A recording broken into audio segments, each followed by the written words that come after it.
Dr. Markey. Thank you, Mr. Chairman. Massachusetts is not just the Bay State, we're the brain state.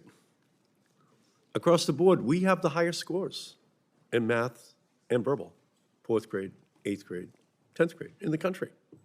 We're very proud of that, and we can also see all the holes that still exist in the Massachusetts system that we have to fix. But we're very proud of it. But our model is very simple. We invest in opportunity and empower the educators, local leaders, and families who are on the front lines of helping students to succeed. We still have more work to do to ensure that every single student, regardless of income, geography, or ability, thrives. But instead of striving for progress, in the last 8 months, the Trump administration has made cuts and caused chaos.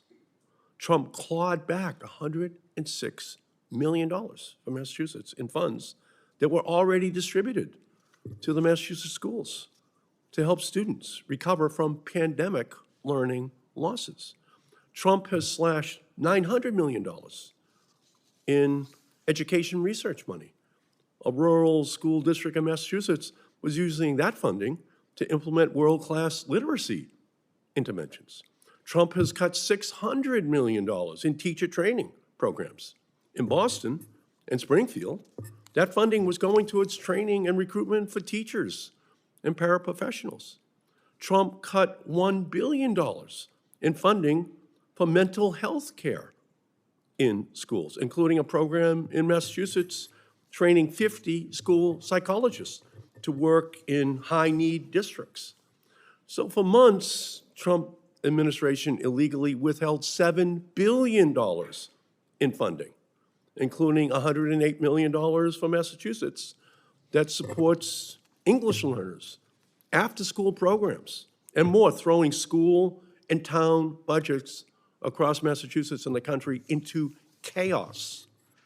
And congressional Republicans passed their big ugly bill, which slashed $1 trillion from Medicaid and SNAP. Schools receive $7.5 billion from Medicaid each year, and 80% of superintendents expect these Medicaid cuts to result in staff layoffs.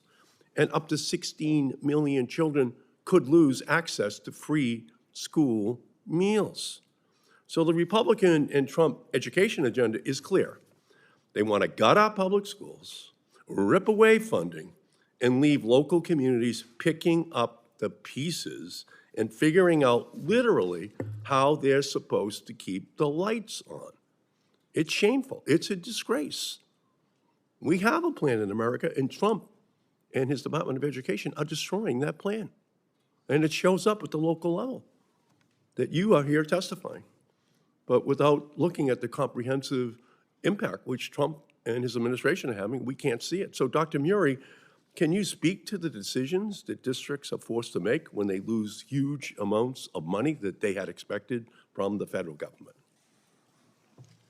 Thank you for that question. I think anytime schools are disrupted by funding losses, it forces us to look internally about how we will make adjustments. Our primary responsibility is to educate the students that come before us each and every day.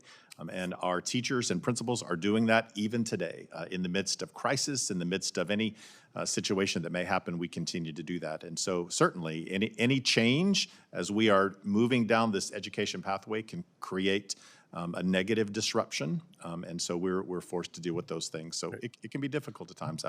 Can I go across the board with them? Just yes or no? Are all these cuts causing significant disruptions in school systems in America? Dr. Winthrop, yes or no? So when I'm out visiting That's okay. district leaders, yes or no? Is the funding drain causing significant harm? what I'm hearing, and I don't have a lot of research on this, but what I'm yes, hearing, yes, okay. what I'm hearing is it is Dr. difficult. Yes. Dr. Jenner, yes or no? It's always helpful to have a timeline and predictability. I know. Okay, I'll finish, okay? A vision without funding is an hallucination, okay? This isn't the miracle of loaves and fishes at the local level. You need actual funding streams that are coming in, and it's being cut off. I just want to speak to an issue striking fear in the hearts of parents, students, and educators. and that is the draconian and authoritarian immigration enforcement regime Donald Trump has unleashed, and the Supreme Court has rubber stamped. Parents cannot drop their children off at school if they are worried about encountering masked ICE agents in the parking lot or on the street, as parents in Massachusetts have experienced. Students can't learn if they are afraid, and it affects the whole school when the classmates know that there are other children in the class who are afraid to even be there. And that's a factor in schools all across the country, especially those that have minority students in significant proportions. It's having an impact. And we just have to talk about it, and it comes from the top, from the Trump administration, parking ICE agents outside of junior high schools and grammar schools to try to grab a parent. That's all the school's talking about. You can talk about social media. That's real life. That's their friend. That's those families. And it affects the education in our country. Thank you all so much for what you do every day. One of the privileges